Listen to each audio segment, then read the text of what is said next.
வணக்கம். உலகளாவிய என் தமிழ் சொந்தங்களே, இந்த நாட்களில் வான்வழி வகுப்பாக 1 கொரிந்தியர் புத்தகத்தை நாம் படிக்கிறோம்.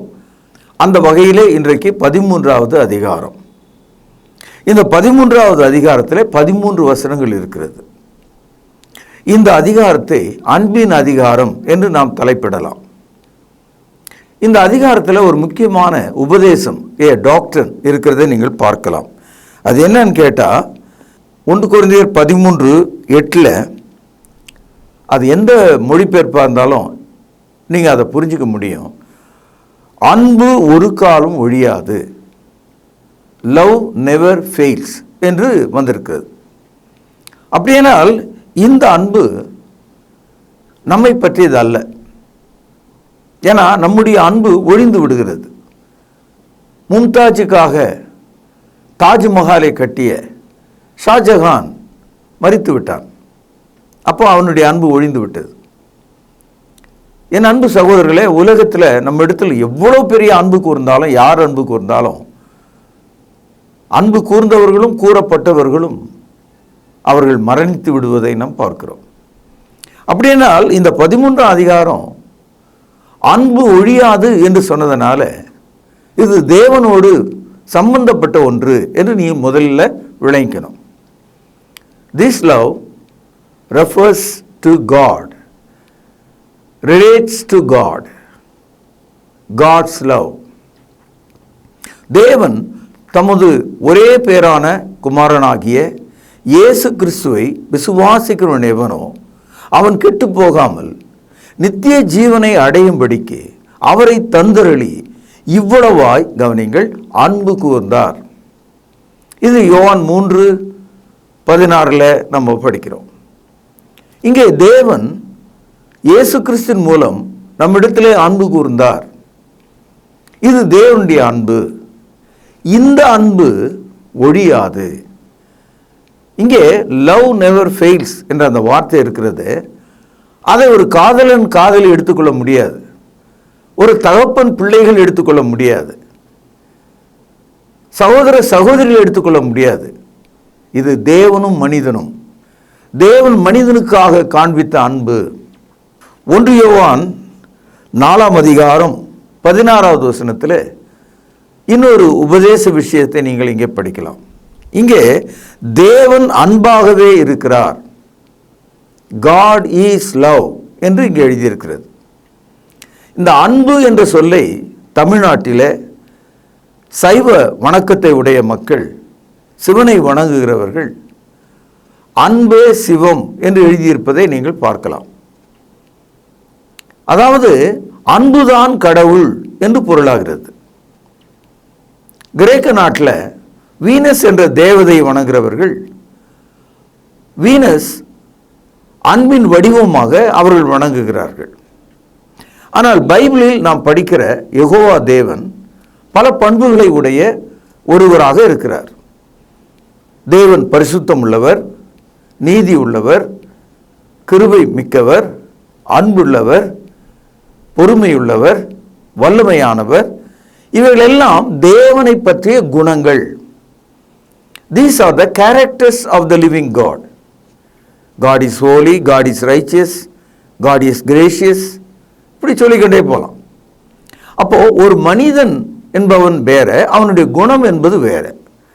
அப்போ தேவனுடைய குணங்களில் ஒன்று அன்பு. அப்படியானால் நம்முடைய நாட்டில் சைவ வணக்கத்தை உடையவர்கள் அன்பை கடவுளாக நினைக்கிறார்கள். அன்பு கடவுளின் குணமாக நாம் கவனிக்க வேண்டும். God is not totally an embodiment of just pure love. Love is just part of God, character of God. தேவன் கவனிங்கள் அன்பாகவே இருக்கிறார். அவருடைய குணங்களில் ஒன்றாக அவர் இருக்கிறார். சகோதரர்களே, இந்த புதிய ஏற்பாடு கிரேக்க மொழியில் எழுதப்பட்டிருக்கிறது.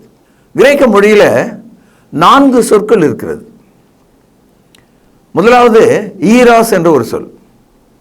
இந்த ஈராஸ் என்பது உடல் இன்பத்தை உருவாக்கக்கூடிய அன்பு, அதாவது உடல் அன்பு, பிசிக்கல் லவ்.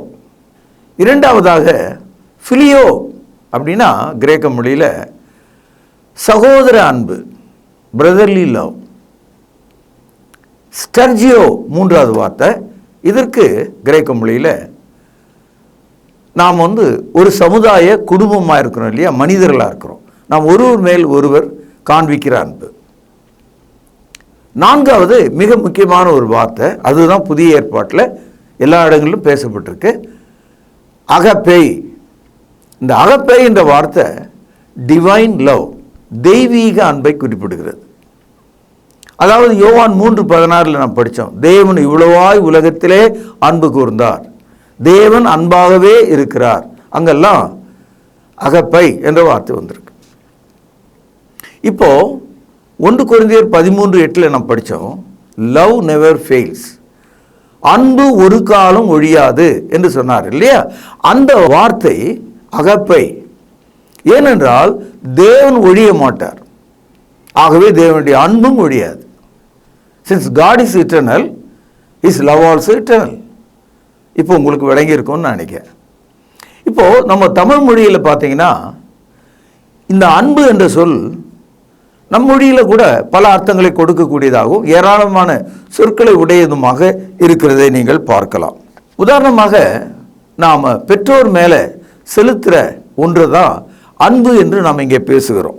மனைவி ஆகிய அவள் உடல் மீது நாம் செலுத்துகிற அன்பை காதல் என்று நாம் பேசுகிறோம். சகோதரர்கள் மீது நாம் காண்பிக்கிற அன்பை பாசம் என்று பேசுகிறோம். உறவுக்காரர்கள் மேலே நாம் பேசுகிற அன்பை உறவு என்று பேசுகிறோம். நண்பர் மேலே காண்பிக்கிற அன்பை நட்பு என்று பேசுகிறோம். ஆக நம்முடைய மொழியில், நம்முடைய இலக்கணத்தில் அன்பு அந்த உறவோடு விவரிக்கப்படுவதை நாம் பார்க்கிறோம். இப்போ பெற்றோரிடத்தில் அம்மா அப்பா ஒரு உயிரெழுத்து, ஒரு உயிர் மெய்யெழுத்து அடங்கிய அந்த அம்மா அப்பா என்ற அந்த சொல்ல அப்படியே அன்பு, அதுவும் ஆரம்பத்தில் ஒரு உயிரெழுத்தோடு தொடங்குறத நீங்கள் பார்க்கலாம். அதே போல் இப்போ மனைவியின் இடத்துல நம்ம காண்பிக்கிற உறவு தான் அழகான உறவு, அது காதல் என்று நாம் பார்க்கிறோம். இப்போ சகோதரிடத்துல நாம் பாசம் வைக்கிறோம், நண்பர்களிடத்தில் நட்பு வைக்கிறோம். இப்போ நம்முடைய அன்பு நம்முடைய வாழ்வின் விளக்கத்தை கொடுக்கக்கூடியதாக இருக்கிறது. ஆனால் ஒரு ஆச்சரியமான ஒரு தகவல் என்னன்னா, நம்முடைய இலக்கியங்களில் இறைவனை குறிக்கும் அன்பு இல்லை. There is no word to mention divine love. தெய்வீக அன்பை குறிப்பதற்கான ஒரு சொல் இல்லை. இருக்கலாம், அது எனக்கு தெரியாது, இருக்கலாம். ஏனென்றால் சைவ சித்தாந்தத்தில் பாசம் என்ற ஒரு சொல்லை வைத்திருக்கிறார்கள், பசு என்ற ஒரு சொல்லை வைத்திருக்கிறார்கள், பதி என்ற ஒரு சொல்லை வைத்திருக்கிறார்கள். இது மூன்றையும் கலக்கினால் வருகிற ஒரு மொழிபெயர்ப்பு தான் அன்பு என்று சொல்கிறவர்களும் உண்டு. ஆகவே தான் பதி, பசு, பாசம் என்று சித்தாந்தங்கள் பேசுகிறது. ஆனால் வேதத்தில் நாம் படிக்கிற அன்பு கடவுளின் வழிந்தோடும் அன்பு, கடவுளுடைய மனம் உருகி ஓடி வரும் அன்பு. கடவுள் படைத்த மனிதன் கெட்டு போய் மரணத்தின் விளிம்பிலே ஒரு அடி தூரத்தில் நிற்கும்போது அவனை கை கொடுத்து தூக்கி விடும்படியான அன்பு. God's love, it's a saving love. அப்படிப்பட்ட ஒரு அன்பாக இருக்கிறது. ரயிலிலே சிக்கிக்கொள்ள போன ஒரு மனிதனை தூர தள்ளிவிட்ட ஒரு மனிதன், அவன் தப்பித்து விட்டான். தூர தள்ளிவிட வந்தான் பாருங்க, அவன் வண்டியில் மாட்டிக்கிட்டான். இது என்ன அன்பு? இதுதான் தமிழில் தியாகம்னு சொல்கிறோம். இதுவும் அன்பு தான். கடவுள் நமக்கு காண்பிக்கிற அன்பு சாக்ரிஃபிஷியல் லவ், தியாக அன்பாக இருக்கிறது. இப்போல்லாம் கிறிஸ்தவர்கள் மத்தியில் என் வாயை பாருங்க அப்படின்னு சொல்கிறது தான் ஒரு பெரிய போதனையாக இருக்குது. கிறிஸ்தவத்தில் உள்ள இந்த 3வது பிரிவு மக்கள் தொலைக்காட்சியில் கூட ரொம்ப கேவலமாக விட்டு விட்டு 4 வார்த்தையை திருப்பி திருப்பி சொல்லி இருமாந்து இருக்கிறத நீங்கள் பார்க்கலாம். 13ஆம் அதிகாரம் 1 வசனம் பாருங்கள். நான் மனுஷர் பாஷைகளையும் தூதர் பாஷைகளை பேசினாலும் அன்பு எனக்கு இராவிட்டால் சத்தமிடுகிற வெண்கலம் போலவும் ஓசையிடுகிற கைத்தாளம் போலவும் இருப்பேன். இதை விட அழகான விளக்கம் வேற யாராலும் சொல்ல முடியாது. மனிதர்கள் பேசுவதற்கென்று மொழி இருக்கிறது, தேவ தூதர்கள் பேசுவதற்கென்று மொழி இருக்கிறது. மூல மொழியில் லாங்குவேஜ் ஆஃப் த ஏஞ்சல்ஸ்ன்னு இல்லை, மூல மொழியில் the flaming fire of the angels என்று மொழியாக்கம் இருக்கிறது. அதாவது தூதர்கள் வாயினால் பேசும்போது நெருப்பு ஜுவாலைகள் வீசுமா. பவுலடியார் சொல்றாரு, நீ எந்த மனுஷர்கள் பேசுகிற எந்த மொழியில பேசினாலும் சரி, தமிழ் உள்பட. ஏன்னா அந்த தமிழன் எப்போதும் சொல்லுகிறான், தமிழ்தான் உலகத்திலேயே மூத்த மொழி, இருக்கட்டும் நல்லது, தமிழிலிருந்து தான் உலக மொழிகள் பிறந்தது, ரொம்ப சந்தோஷம். ஆனால் அந்த மொழி பேசுகிறதுனால உனக்கு அன்பு இல்லை என்றால் பயனில்லை. தேவ தூதர்கள் வாயிலிருந்து கக்கும் நெருப்பு போன்றவைகள் வந்தாலும் உனக்கு பயனில்லை. ஒரு பெரிய வெண்கல மணியை அடித்தால் 10 ஊருக்கு கேட்கும், அன்பில்லை என்றால் பயனில்லை. இவ்வளவு பெரிய இசைக்கருவிகளை வாசித்தாலும் அன்பில்லை என்றால் பயனில்லை. சில பேர் எதிர்காலத்தை சொல்லும் ஆற்றல் எனக்கு இருக்கிறது என்று சொல்லுகிறார்கள். அந்த மாதிரி யாரும் சொல்ல முடியாது. அப்படி சொல்வதாக இருந்தால் 13:2, நான் தீர்க்கதரிசன வசனத்தை உடையவனாயிருந்து சகல ரகசியங்களையும் சகல அறிவையும் அறிந்தாலும் மலைகளை பெயர்க்கத்தக்க சகல விசுவாசம் உள்ளவனாய் இருந்தாலும் அன்பு எனக்கு இராவிட்டால் நான் ஒன்றுமே இல்லை. அதாவது அந்த தெய்வீக அன்பு உங்கள் வாழ்க்கையில் இல்லைன்னு சொன்னா, தேவன் கசிந்து உருகும் தியாக அன்பை உனக்குள்ளே ஊற்றி இருக்கிறாரே, நாம் பாவிகளாய் இருக்கையில், நாம் சத்துருக்களாய் இருக்கையில், நாம் துரோகிகளாய் இருக்கையில், கிறிஸ்து குறித்த காலத்திலே மரித்ததனாலே நம்முடைய இருதயங்களில் ஊற்றப்பட்ட அந்த அன்பு உனக்கு இல்லை என்றால் பயனில்லை. தீர்க்க தரிசன வரத்தால் பயனில்லை, ரகசியங்களை தெரிந்து கொள்வதால் பயனில்லை, மலைகளை பெயர்ப்பதினால் பயனில்லை, எல்லா விசுவாசம் உடையவன் என்று சொன்னாலும் பயனில்லை. அன்பு அவசியம் என்று சொல்லுகிறார். சில ஆள் இருக்கான், தனக்கு உண்டான எல்லாவற்றையும் நேராக போய் அந்த மலை மேலே இருக்கிற கடவுளுக்கு சொத்தெல்லாம் எழுதி வச்சுட்டு போயிடுறான். அவனுக்கு தெரிஞ்ச அறிவு அவ்வளோதான். அந்த மாதிரி சொத்து பல ஆயிரம் லட்சம் கோடி அந்த மலை மேலே உட்கார்ந்துட்டு இருக்கு.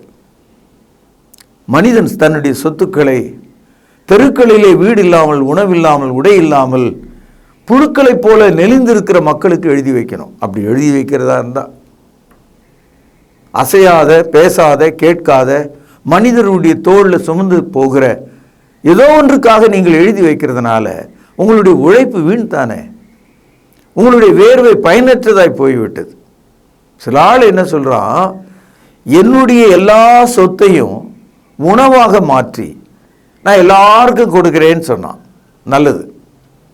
ஆனால் உனக்கு அன்பு இல்லை என்றால், அந்த தேவனுடைய அன்பு உனக்கு கிடைக்கலன்னு சொன்னா, அந்த அன்பை நீ விளங்கலன்னு சொன்னா, when you do not understand God's sacrificial love which constrains and poured in your heart, what is the use of all your riches? பயனே இல்லை.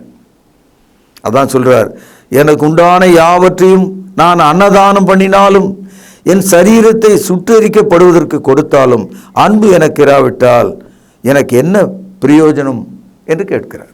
அன்பு சகோதரர்களே, இப்போ 3 விஷயங்கள் நம்ம கவனிச்சோம். நமக்கு அன்பு இல்லைன்னா வெறும் ஓசை தான், வெறும் கைத்தாளம் தான், நம்ம ஒன்லி எ நாய்ஸ்.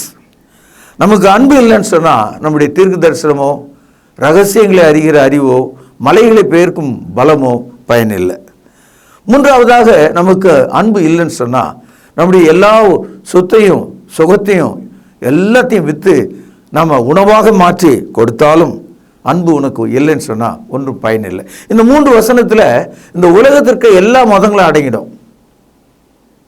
ஏன்னா இந்த உலகத்திற்கு எல்லா மதங்களும் இந்த 3ல் எதையாவது ஒன்று செஞ்சு நாங்களும் ஒரு மதம் அப்படின்னு அவங்க சொல்லிட்டு இருக்காங்க.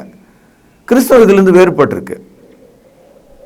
அதாவது கிறிஸ்தவம் தேவனுடைய அன்பினாலே நிற்கிறது. அதான் அந்த விஷயம். Christianity stands on God's love. Other religions are stand on their own mighty power, riches, and speaking ability and faith and secret. இப்படி தான் அவங்கெல்லாம் இருக்காங்க. என் அன்பு மாணவ கண்மணிகளை, உங்கள் கண்கள் விரியட்டும், உங்கள் இருதயங்கள் திறக்கட்டும், நல் வார்த்தைகளால் அது நிரம்பட்டும் என்று நான் இந்த காலையில் நான் உங்களை ஆசீர்வதிக்கிறேன். தேவன் அன்பாக இருக்கிறார். அதான் நிலையான அன்பு. மற்ற அன்பு எல்லாம் ஒழிந்து போயிடும்.